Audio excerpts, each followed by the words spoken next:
Hello po sa inyong lahat mga ka-crypto. Ako po si Pinoy Crypto Trader at sa video na ito ay atin pong pag-uusapan ang tungkol dito kay Shiba Inu.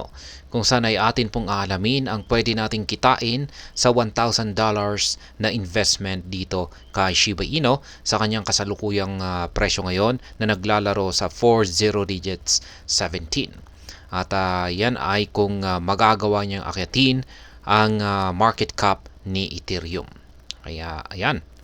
Magkano nga ba ang makukuha nating return of investment kung nagawang tapatan ni Shiba Inu ang kasalukuyang market cap ni Ethereum ngayon?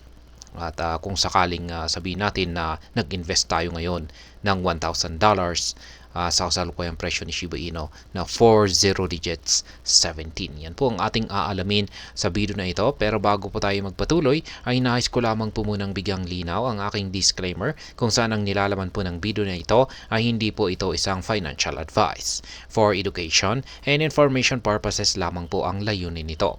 Maliban po dito ay nais ko na rin pong magbigay babala na wala pong kahit anumang group chat ang Pinoy Crypto Trader. Ayan. Ang isang individual o isang investor na mag-i-invest ng worth $1,000 dito kay Shiba Inu, kung saan ay nakakaranas po ito ng mababang presyo na naglalaro sa presyong 40 digits 17, ay maaari daw po siyang kumita ng 40 times na return. Yan, 40 times na beses na paglago sa kanyang investment ngayon. Kaya ibig sabihin yan ay $1,000 times 40. Yan po ang mangyayari dito. Ibig sabihin ay maaari tayong kumita ng $40,000. Yan, sa $1,000 ay pwede po tayong kumita ng $40,000 dito.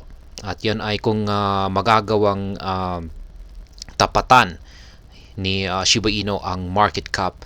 Yan, ang kasalukuyang market cap ni Ethereum ngayon. Ayan.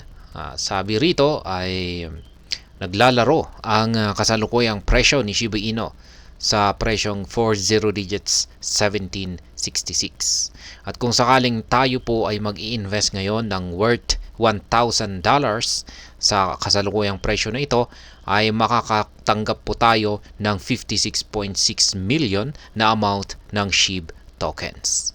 Ngayon ay sa sitwasyon, sabihin natin na sa sitwasyon na nagawang tapatan ni Shiba Inu ang kasalukuyang market cap ni Ethereum ngayon na nasa $420 billion, ay yan po ay magresulta sa halos 40 times yan na paglago sa kanyang kasalukuyang presyo.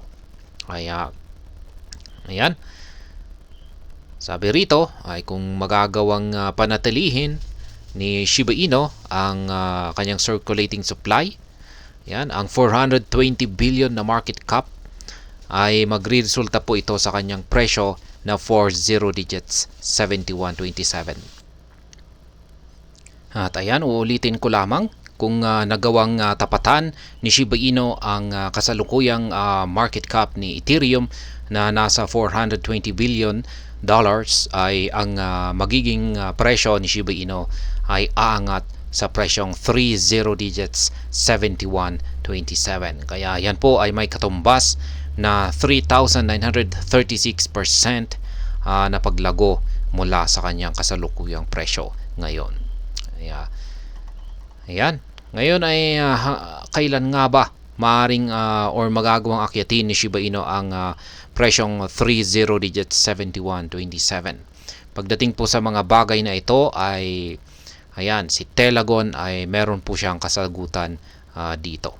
Ayan, isa lamang po itong prediction kung saan ay si Telegon ay naniniwala po na si Shiba Inu ay kakailanganin niya ng at least 6 na taon bago makamit bago po niya marating ang presyong 30 digits 71. Kaya ayan, meron po siyang ibinahagi rito na table sa kanyang mga prediction. Mula po ito sa taong 2028 hanggang 2040. At mapapansin po natin dito ay makakamit niya ang presyong 30 digits 712 sa pagsapit po ng taong 2030. At ito po ay ang maximum price.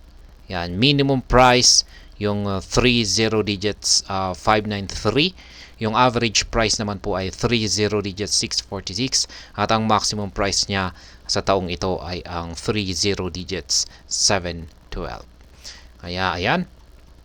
At hanggang dito na lamang po tayo sa video na ito. Sana po ay inyong nagustuhan ang aking paliwanag sa video na ito. Kung inyo po itong nagustuhan ay pakiclick lamang po ang like button nito.